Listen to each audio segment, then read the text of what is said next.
Danke sehr. Nun ist für die Grüne EVA-Fraktion Frau Jill Evans am Wort für 1 Minute. Thank you, President. I'd like to thank the rapporteurs.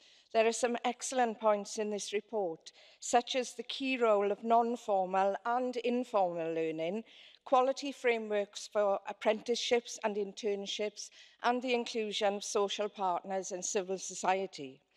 Upgrading education and training is a crucial issue in my constituency in Wales, as it is across the EU.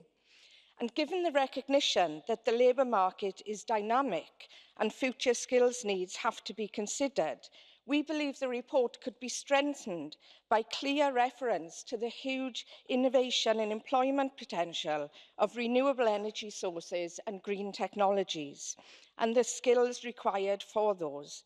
There's also a need for reference to upskilling in relation to migrants, consistent with the action plan on the integration of third country nationals. So I would ask colleagues to support the amendments that we have put forward. Thank you. Danke sehr. Die nächste Rednerin ist für die EFDD-Fraktion Frau Isabella Adinolfi für 1 Minute 30.